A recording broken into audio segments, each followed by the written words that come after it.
Hello. तो कैसे हैं आप सब लोग।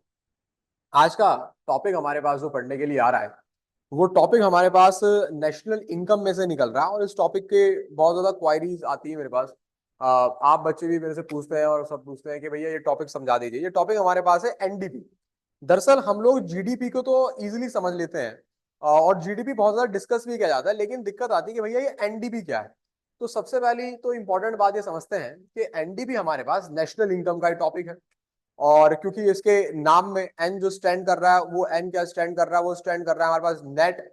और डी हमारे पास क्या है, डी हमारे पास है डोमेस्टिक। और पी का आपको पता ही है, पी हम लोग यहाँ पे नेशनल मतलब इनकम के ही साथ इस्तेमाल कर लेते हैं, जिसको हम लोग क्या बोलते हैं, प्रोडक्ट। तो नेट डोमेस्टिक प्रोडक्ट। अब इसको समझने के लिए भी आपको थोड़ी नॉलेज जीडीपी की होनी ही चाहिए, which is the value of final goods and services produce in your country. तो जैसे कि मैंने आपको पिछली क्लास में बताया था कि नेशनल इनकम को कैलकुलेट करना बहुत ज्यादा डिफिकल्ट हो रहा था, तो हमारे पास ईयर आया। ईयर भैया ईयर का काम मेन होता है, ध्यान से समझ लीजिए आप लोग। हमारे पास ईयर आया 1934। और 1934 के अंदर यूएस इकोनॉमिस्ट ने हमें एक कॉन्सेप्ट दिया, जिस कॉन्सेप्ट का नाम, यूएस इकोनॉमिस्ट थे, उनका नाम मैं आपको यहां पे लिख देता हूं, साइमन फुट्स। भैया साइमन जी ने, साइमन कजनेट ने हमें एक कॉन्सेप्ट दिया, जिस कॉन्सेप्ट का नाम हमारे पास था जीडीपी। और ये कॉन्सेप्ट इनका इतना बढ़िया था और इतना अप्रिशिएट किया गया कि ये बात आप याद रखिएगा कि 1971 में इनको इसी काम के लिए भैया नोबेल पुरस्कार भी मिल गया। नोबेल प्राइज में इनको इससे अवार्ड किया गया इकोनॉमिक्स में, सिर्फ जीडीपी कंट्रीब्यूट करने में। तो अगर आपसे कोई पूछे कि जीडीपी कंट्रीब्यूशन कॉन्सेप्ट किसने दिया, तो साइमन जी उनका नाम है, आप इसको याद रख लीजिएगा। इन्होंने हमें जीडीपी का कॉन्सेप्ट दिया। हालांकि ये आज का आपका टॉपिक नहीं है जीडीपी का, लेकिन मुझे ये बताना इसलिए जरूरी था कि अगर आप पिछली क्लास आपने नहीं देखी हो तो आपको पता लग जाए। मैं इसको हटा दे रहा हूँ। और ये भी आपको पता लगे कि आप एनडीपी अगर पढ़ रहे हैं तो एनडीपी से पढ़ने से पहले आपको जीडीपी के बारे में पता ही होना चाहिए। अगर आपको जीडीपी के बारे में नहीं पता तो बहुत दिक्कत होगी। क्यों ऐसा क्यों कह रहे हो आप कि जीडीपी पता हो? देखिए, जब मैं आप लोगों से कॉन्सेप्ट की बात करता हूं जीडीपी, तो जीडीपी में हमारे पास ये जो जी स्टैंड करता है ग्रॉस से, डी डोमेस्टिक और पी प्रोडक्ट। तो डी और पी वाला कॉन्सेप्ट तो सेम ही हो गया कि हम लोगों के पास जो एनालिसिस है ये डोमेस्टिक एनालिसिस है। तो अल्टीमेटली हम लोगों को जो चेंज करना है, वो हम लोगों को बेटा जी दो कॉन्सेप्ट को चेंज करना है। एक कॉन्सेप्ट हमारे पास ग्रॉस का, और एक कॉन्सेप्ट हमारे पास जो है वो है नेट का। इन दो कॉन्सेप्ट को हमें पढ़ना है। तो अगर आप सिंपली मैं आपसे बोलूं कि आप ग्रॉस डोमेस्टिक प्रोडक्ट से, जीडीपी से उठ के आप लोग एनडीपी में आना चाहते हैं, तो आपको कोई जो चेंज करना है वो चेंज सिर्फ और सिर्फ किसके अंदर करना है, ग्रॉस के अंदर चेंज करना है। अदरवाइज एनडीपी जो कॉन्सेप्ट है वो कॉन्सेप्ट भी आपका डोमेस्टिक का ही है। क्लियर हो गई इतनी बात? चलिए, तो क्या चेंज करना है अब समझिए ध्यान से जो मैं आपको बोल रहा हूं।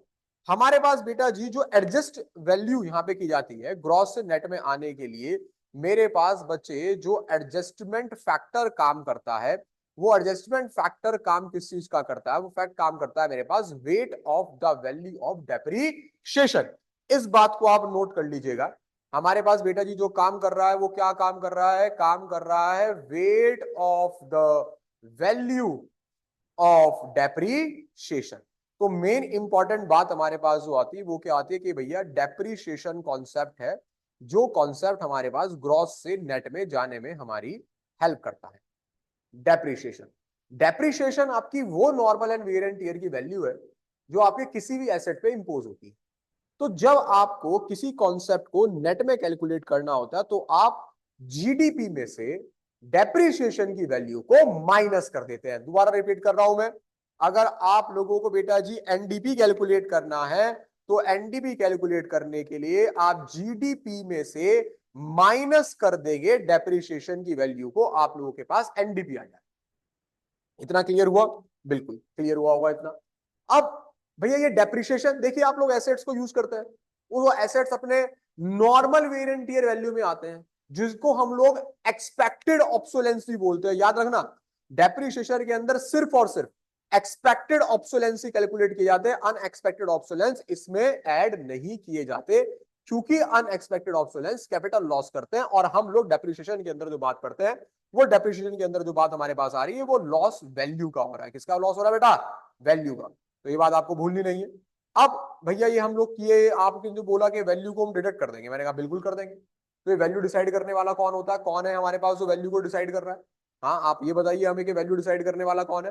तो बेटा जी मैं आपको बता देता हूं, हमारे कंट्री के अंदर जितनी भी वैल्यूज डिसाइड की जा रही हैं, वो सारी वैल्यूज हमारे पास डिसाइड की जा रही है बेटा जी ministry of commerce and industry से।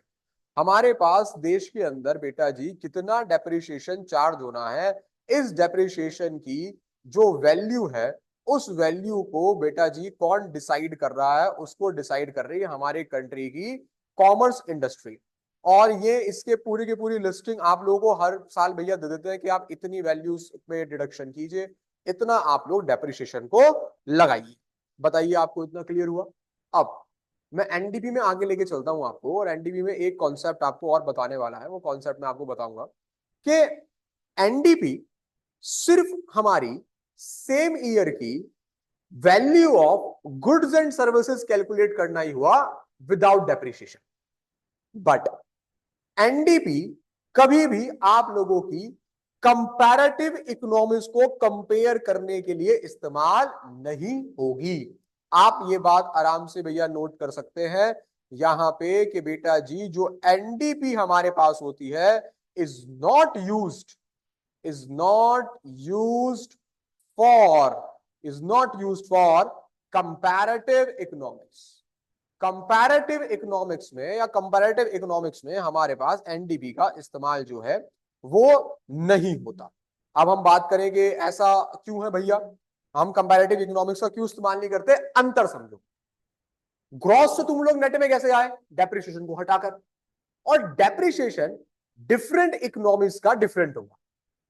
हमारी कंट्री का डेप्रिसिएशन की वैल्यूज जो अलग डिसाइड की जाएंगी, जिस इकोनॉमी से आप लोग कंपेयर करना चाह रहे हैं उसकी हो सकता है वैल्यू डेप्रिसिएशन की क्या हो, अलग।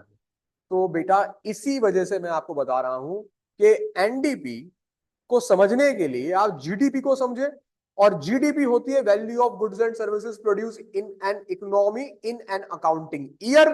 और उन जब वैल्यूज में से हम पर ईयर वैल्यू कैलकुलेट करने के लिए डेप्रिसिएशन की वैल्यू को हटा दें, तो हमारे पास जो कॉन्सेप्ट बचता है वो कॉन्सेप्ट नेट का होता है, नेट डोमेस्टिक प्रोडक्ट।